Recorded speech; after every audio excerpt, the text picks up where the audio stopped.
ये हमको जो गाली देते थे लोग कि आपके खड़े रहने से सब बीजेपी का फायदा हो रहा है, मैं फिर से कह रहा हूं, हम तो थे ही नहीं वहां पर, तो कैसे जीत गई बीजेपी? क्या क्या अनाप शनाप बोलते थे हमारे बारे में, ये टीम वो टीम। अब जब वहां पर बीजेपी जीत गई, जिम्मेदार कौन है इसका? और दूसरी अहम बात यह है कि 10 साल की एंटी इनकम्बेंसी का फायदा कांग्रेस पार्टी को उठाना चाहिए था, मगर लगता यह है कि उनके इंटरनल डिफरेंसेस की वजह से उसका फायदा बीजेपी को हो गया। और तीसरी बात यह है कि बीजेपी को अगर आप जरा सा भी मौका देंगे इलेक्टोरल बैटल में, तो बीजेपी उसका फायदा उठा लेती है।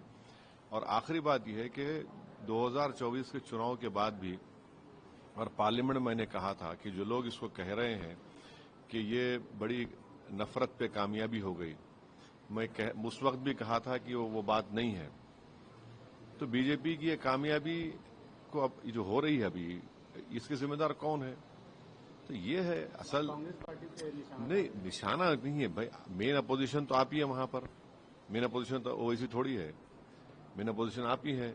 और 10 साल के एंटी इनकम्बेंसी के बाद 10 साल और फिर आपके हालिया पार्लियामेंट के चुनाव के नतीजे के बाद एक गोल्डन अपॉर्चुनिटी थी इनके पास कि बीजेपी को हरा देते वहां से, मगर वो नहीं कर पाए। इनका अपने इंटरनल डिफरेंसेस की बुनियाद पर, अपने एरोगेंस की बुनियाद पर, तो बड़ा।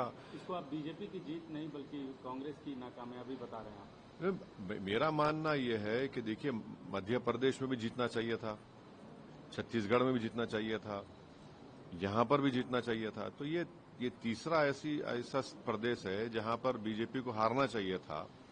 असेंबली इलेक्शन बीजेपी जीत गई, तो ये खुद एक बहुत बड़ा पैगाम देता है कि किस तरीके से क्या हो रहा है। तो जहां तक मेरा ताल्लुक है, हमारी पार्टी हम तो डिसाइड के नहीं लड़ेंगे, मगर इतने बड़े लोग इस पार्टी के मुझसे भिजाए लोगों के आप चुनाव लड़िए, बोला नहीं लड़ेंगे हम अब चुनाव लड़ेंगे, अपनी तरीके से लड़ेंगे।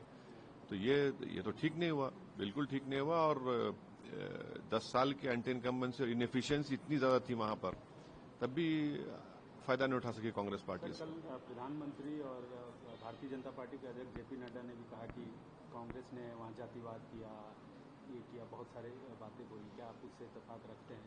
कांग्रेस को खासतौर से निशाना। अब देखिए, जीतने के बाद तो victory has many fathers, defeat has none, जो कहावत है, अब कुछ भी बोले जाएं।